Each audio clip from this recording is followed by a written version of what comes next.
अस्सलाम वालेकुम, मैं तारक सानी ते तुसी देख रहे हो मेरा YouTube channel Rahbar entertainment plus.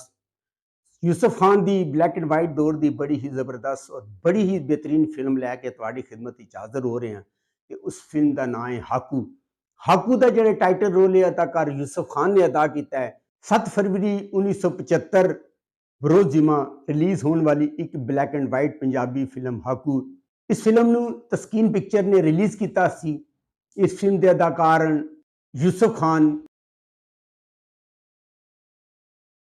आसिया, रोजीना, इकबाल हसन, अली एजाज, अलियास कश्मीरी, बहार, फजल हक, इशरत चौधरी, शाहिदा, खालिद अब्बास डार, अरफान खुसट। इस फिल्म के हिदायतकार के एच जायद, एदे फिल्म साज के एच जायद।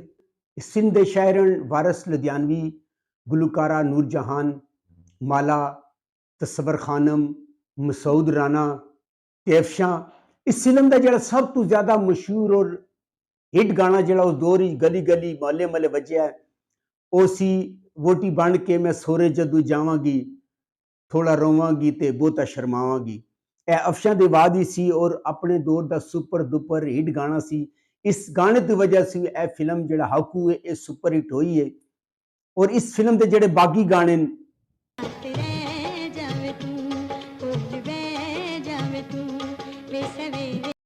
जिंद भी तू है, जान भी तू है, मेरा ते ईमान भी तू है। नूरजहान दी आवाज विच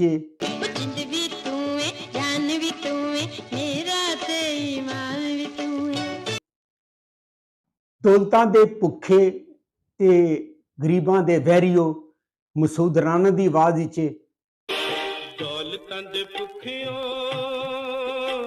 गरीबां दे वैरियो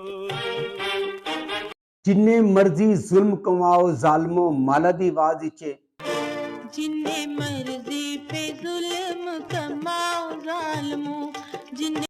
और इस फिल्म के अंदर यूसुफ खान दे आसिया दी जोड़ी बनाई गई है, रोजीना ते इकबाल हसन की जोड़ी बनाई गई है और अलियास कश्मीरी ने बतौर विलन बड़ा ही जबरदस्त काम किया है। और तो मैं दसना चाहवा कि यह फिल्म यूट्यूब पर मौजूद नहीं है। अगर तो मेरी मालूमात अच्छी लगी हो मेरे चैनल को लाइक करो, सब्सक्राइब करो, शेयर करो। नेक्स्ट वीडियो तक रब राखा।